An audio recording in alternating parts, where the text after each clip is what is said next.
Thanks, Phil. Yes, I think I've given now 10 presentations in the last 8 months, but there's always someone new in the audience who we haven't come across before. So bear with me, those who are familiar with the Crown Estate, because I will just go over a little bit why we're actually involved in CO2 storage in the CCS space, what our role is, and how MMV and the requirements of MMV interact with the leasing regime that we're responsible for. Very briefly, Crown Estate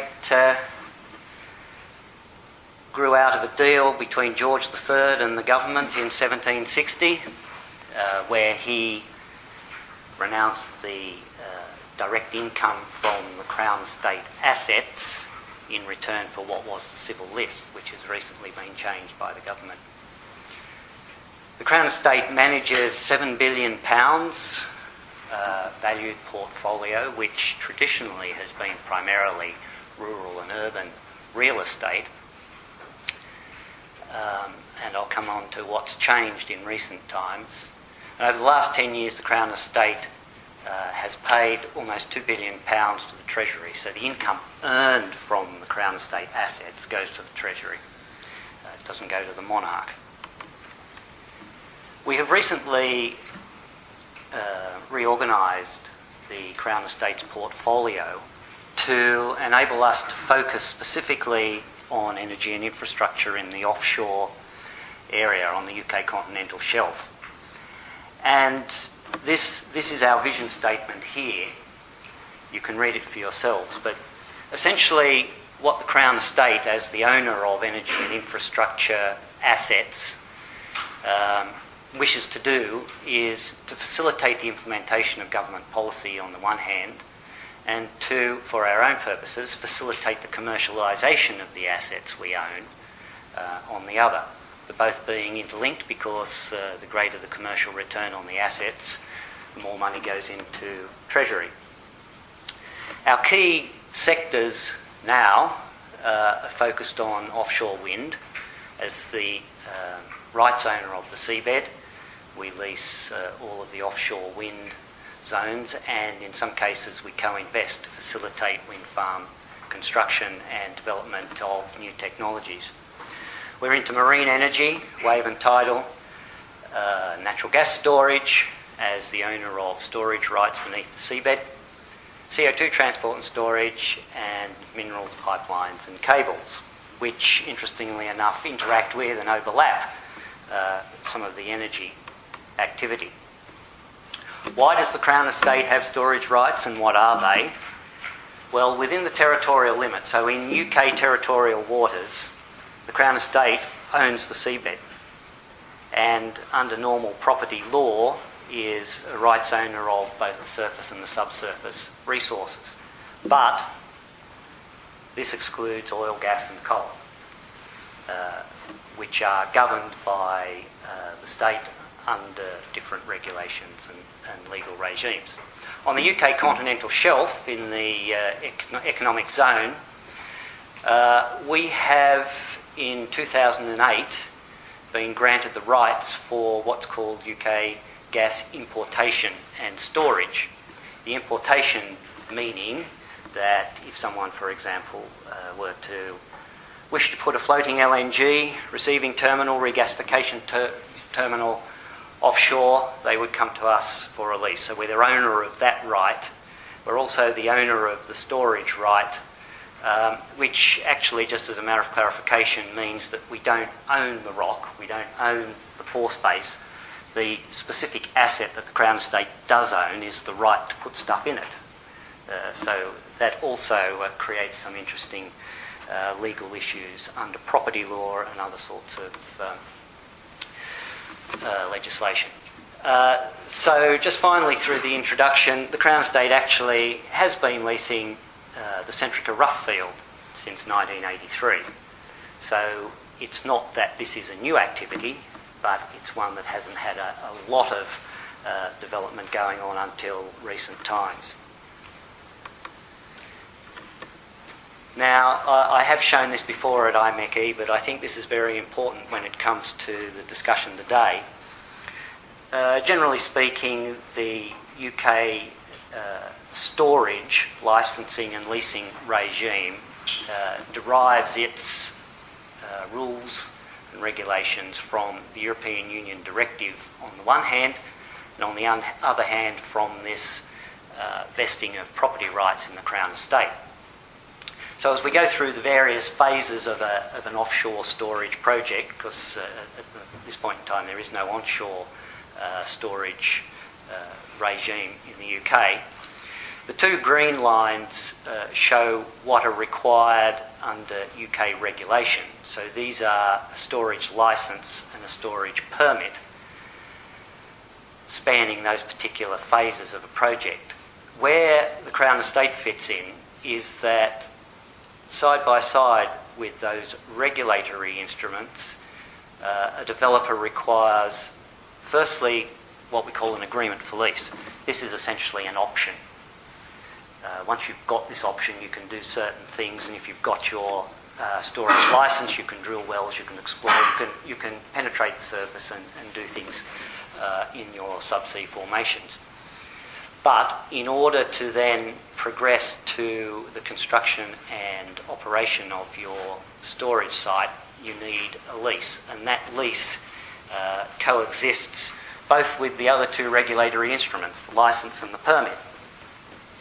Now, all of this is a long-winded way of saying that whatever the regulator wishes to impose from a technical point of view, a health and safety point of view, environmental point of view, all of these regulations that offshore oil and gas are familiar with, all of these regulations coexist with the requirements of a Crown Estate lease. So what I'm going to focus on in the remainder of the talk is to give you a feel for just what might be that interaction between what a regulator requires on the one hand and what is a requirement of the Crown Estate under the lease that the operator would hold.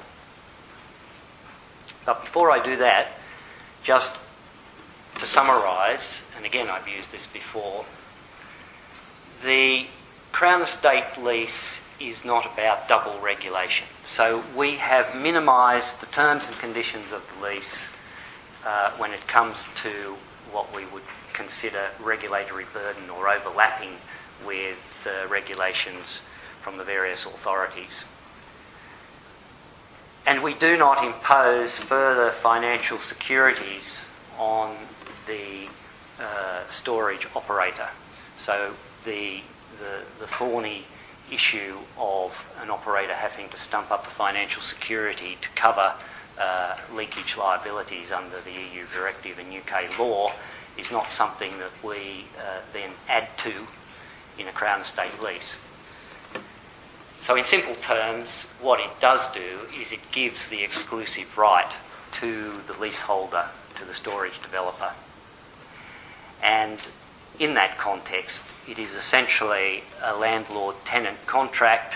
For those of you who rent, it's not an awful lot different to that in concept, but it has some of its own idiosyncrasies when it comes to the storage operation. So you first get an agreement for lease, and then when you're ready to commence your project, you step into your lease. There's a key difference between the two. The first, or the principal difference is that the agreement for lease is a time-limited option. It cannot be for more than 10 years, which essentially derives from the law that governs Crown Estate operations. The lease, on the other hand, can be a very long-lived thing. It could be 40, 50, 100 years, depending on the size of your store, how long you're going to be there, how long after you've closed your site you have to monitor it. The lease will survive all the way through to the point in time that you hand your storage site back to DEC. Now, within the lease, there are some interesting things, and finally we're getting to the MMV. The lease can be seen to be actually, it has two components. The first is the 3D, let's call it volume, the 3D subsurface storage formation that you are putting your CO2 into. It also contains an area of the seabed for exclusive operations for your facilities and measurement and for MMV. It also allows certain activities to take place by other parties as long as they don't interfere with your operations. I'll just go back here. Key components of the storage lease, I've summarised them here in a sort of a mapping of what the lease contains, and I want to zero in on a couple of these. The first is what we call the demise and the extension of the demise. So this is what your storage lease is about. This is your formation, this is the volume that you're going to store within that formation, and the aerial extent of the surface, first of all, bit of the seabed where your facilities and monitoring is going on, but then also there are special situations where you may need to monitor your storage site well and truly a long distance away from your facilities. This is all what we call the demise. The second is this area around termination and cessation of injection. There are requirements for data, and these link into regulations around the containment, the various technical requirements once you have ceased injection, once you close your site, and post-closure. I'll come back to these in a minute. The other thing is that these leases are harmonised with the European and UK laws, and at this point in time require that the tenant, so the holder of this lease, is all of these things: is the operator, is the licence holder, and is the permit holder from deck. Makes life a bit tricky for some. So if you keep in mind those particular parts of the storage lease that I've just highlighted, now we actually get into some of the interesting measurement requirements that, although we are not regulating the technical aspect of it, although we are not creating conditions on the operator in respect of that technology or that measurement, these are measurements, if you like, or these are activities that are required for being able to perform, or for, in some cases, establishing the rental payments under the lease. So very, very quickly, some of these are obvious. What I'd like to focus in on is an interesting one, what we call the extension of the demise. So if you are measuring the extent of your plume after some period of time, in the first instance, and it has gone beyond, it has migrated beyond the permitted volume or permitted part of the formation, we have an ability to extend the lease. In other words, make it bigger. So clearly the measurement and the location of that plume is important, not only for the regulator but also for us if we are going to extend the lease. The other is breach of containment. Again, these are perhaps from a technical point of view and from a CCS point of view, these are things that are commonly discussed. But again, from the point of view of the lease, any breach of containment clearly means that CO2 has ended up in a formation that has not been leased and potentially has not been permitted. So we have to look into our interaction between DEC and ourselves in handling that situation. Again, obviously, measurement, quality will come into play. Same with cessation of injection. There needs to be, for a variety of reasons, accurate measurement of the cumulative injection quantities, not the least what ultimately is the liability that the operator is handing over to the state, but also, again, plume extent. And another one that, again, we don't double regulate, but we do require of an operator to satisfy certain conditions is in the area of health, safety and environment. Under a lease, an operator is required to fulfil regulatory standards. It might seem like a subtlety there, but we don't see that as double regulation. We see it as being essentially a quality check on not only the capability of an operator, but their performance as well. But also, we have a very specific interest in what happens to the seabed once a facility is decommissioned and a site is obviously then closed and handed over to the state.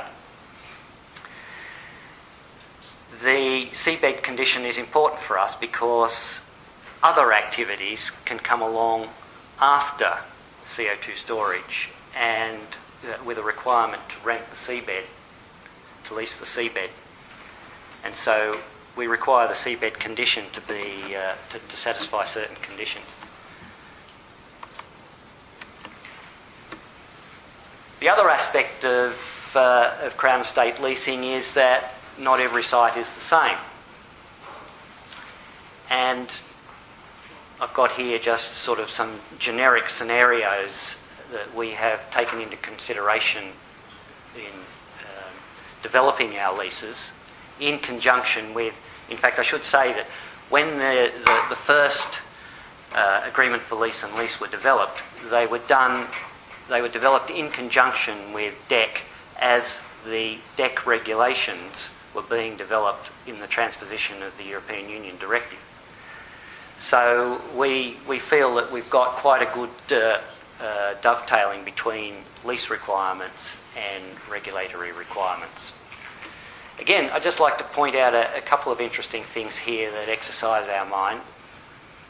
In the case of saline formations, we are anticipating, and indeed we actually have an example, that we can have wind farms on the seabed and we can have storage beneath them in saline formations, what we call wind co-location. Now, one of the concerns that has cropped up is what happens if you get seabed deformation underneath a wind turbine. It's an interesting area for measurement because whilst you can do, as in solar, satellite measurements onshore, it's a different story beneath the seabed. Another aspect is that we can indeed have multiple leases in the one aquifer.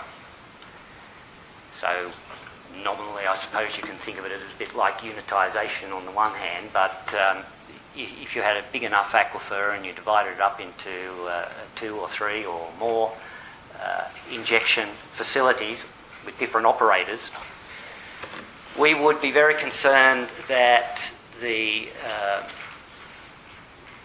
measurement of pressure interactions was sufficient to be able to handle any disputes between those operators and indeed third parties who also might be co-located in the area, a la wind operators. Another interesting one, believe it or not, if CO2 EOR is being undertaken with a CO2 source that's coming from, let's say, a power station or an industrial source that's claiming emissions allowances, then the EOR operator will need to have a Crown Estate lease. If it were naturally sourced CO2, then they would not, because there wouldn't be any carbon accounting required to account for the emissions allowances. So in the case of EOR, although we don't yet have, or we haven't yet negotiated or commenced even negotiations on an EOR lease, we have taken into account some of the legal aspects of this particular idiosyncrasy. And again, you can see some of the MMV requirements would be associated with the interaction between a storage lease in an oil field. We'd have two coexisting legal regimes operating over that pore space.